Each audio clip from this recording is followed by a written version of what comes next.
Well, good morning. I will follow by giving you a bit of microbiology of different wooden materials. So first things to say, of course, and Stefan said a little bit about that, but wooden material have been used for a long time and they are still in use because, well, it's just a local, natural and renewable resource, and it's really interesting for its mechanical properties, its strength, its humidity resistance and its ability to exchange water with the environment. So take some water from the cheese and release some water in the ripening room, and because of its porous structure, it's more like being, let's say, a sponge, if I can say that. And they've got all over the world very different kinds of materials that have been used and that were in wood material for a long time. For example, you've got vat curds, wooden milk buckets. You could find curd slicers, curd stirrer, drain tables, and of course, well, what we are speaking about a little bit further was the cheese ripening boards as well.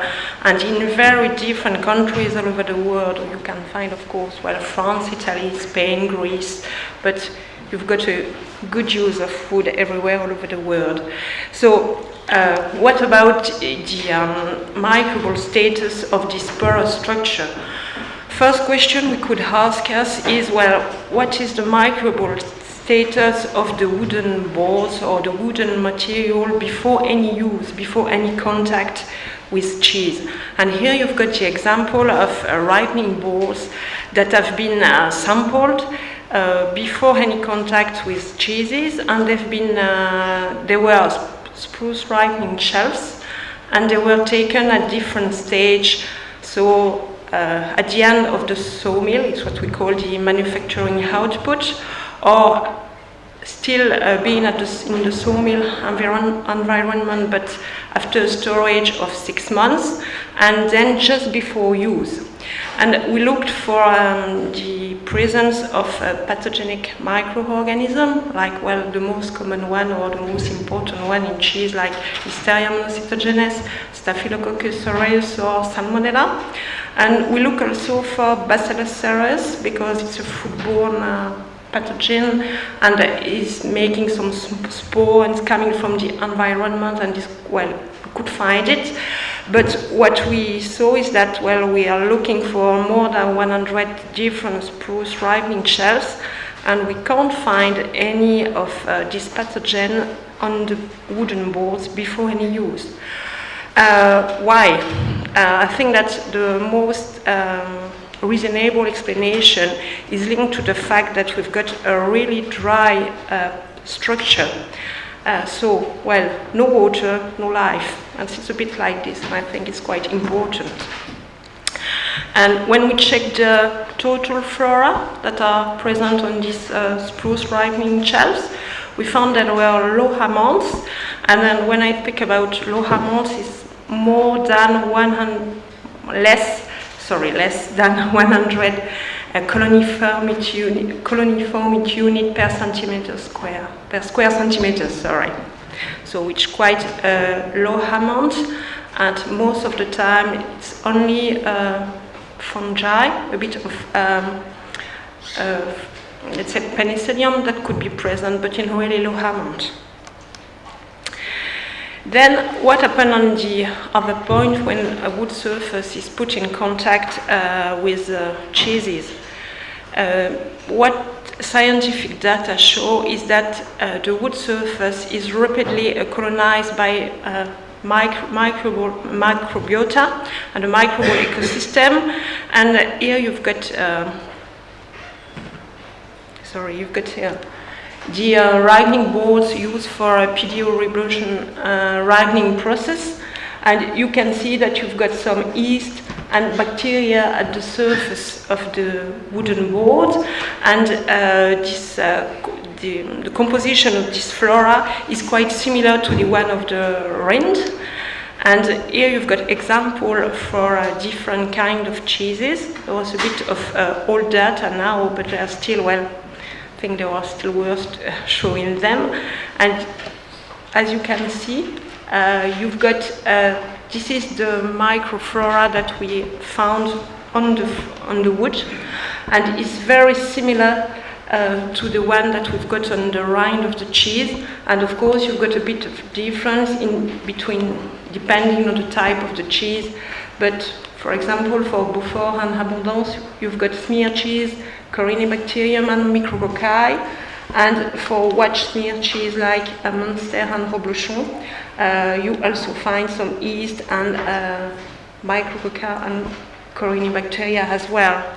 And the amount of bacteria you found are really high, because here you've got nearly 10 millions of bacteria per centimeter square, per square centimeter, sorry.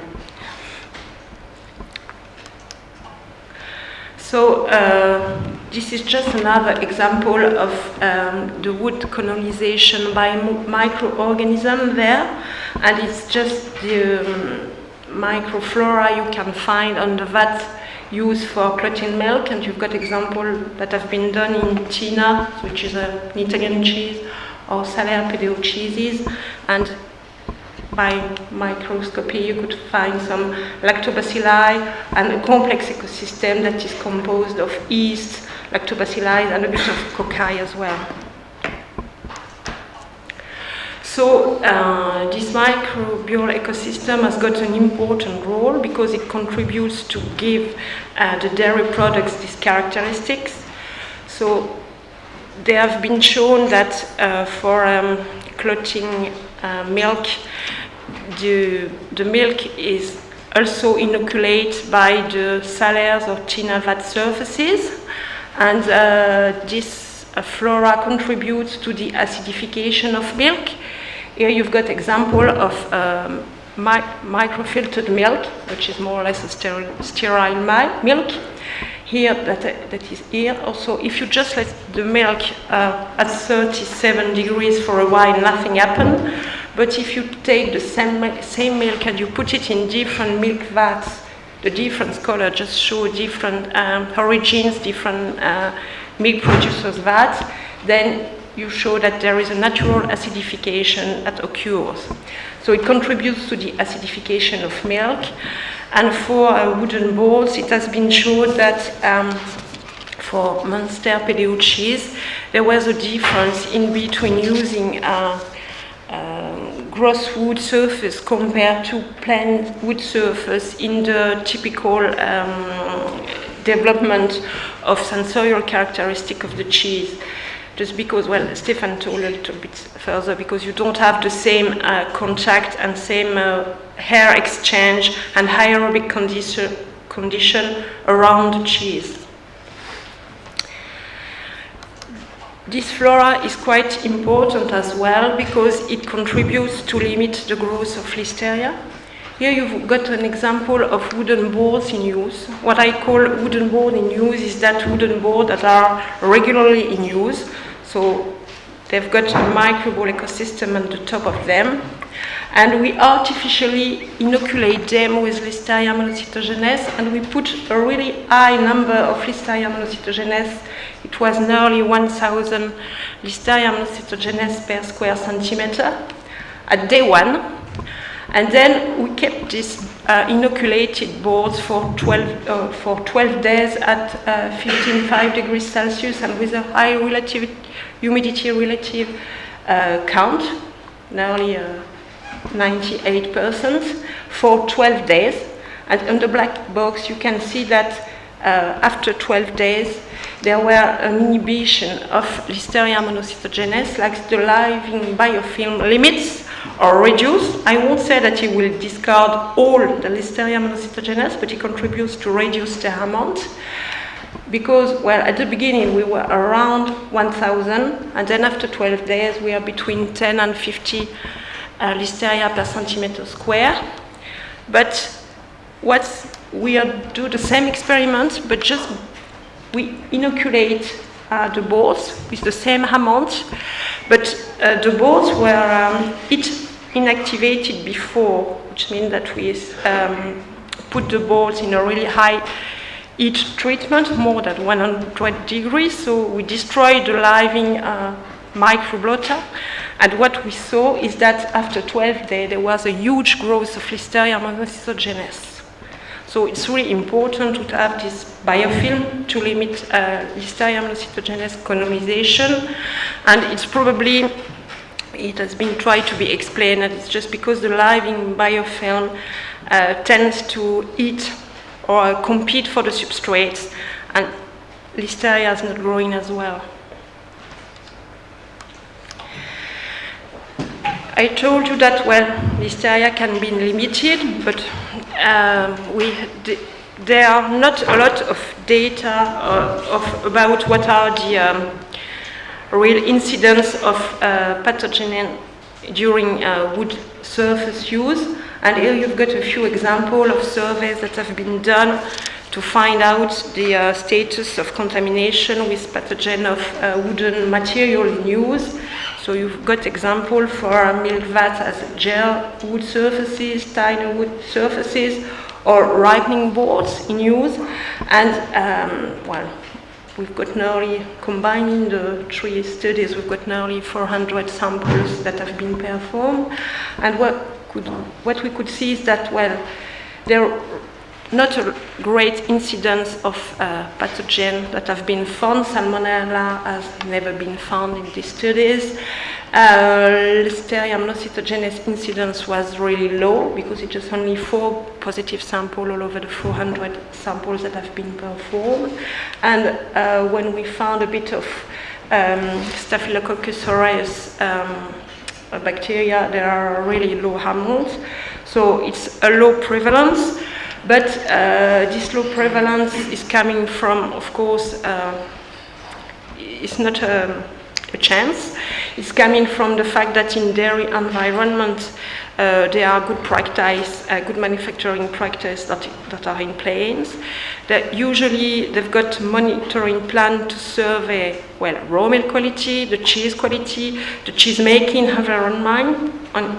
So it's just like a day after the checking of microbial status of cheeses and dairy facilities.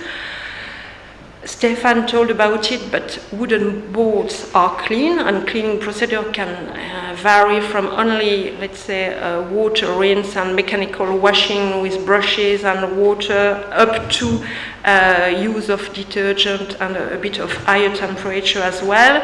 But what is really important for controlling micro-organism is also to have a tariff dry after this cleaning step.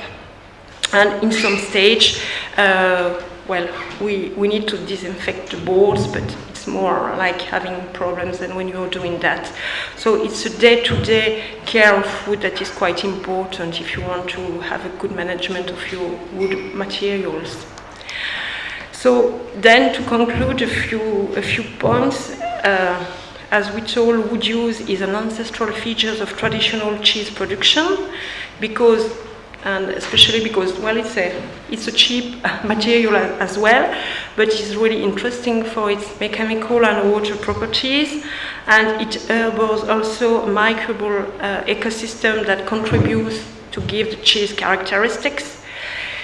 It has evolved with food safety requirements. It's now used in HACCP principles, but even if it's a parastructure, well, what I see is the good point that it is still in use.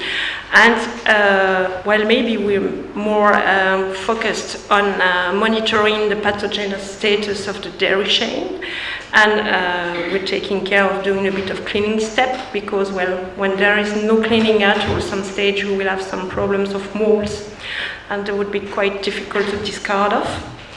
But at the same time, you need to clean, but you need also to take care of preserve this biofilm, because you want to maintain or give the specific features of products. So I think that now more importance is given to the quality of the entrant, the raw milk, the cheese. As Stefan said, well, you have to check that you are not putting contaminated cheese on a wood surface before any effectively before any wood contact. The idea is that no fox guarding the chickens. Thank you very, very much.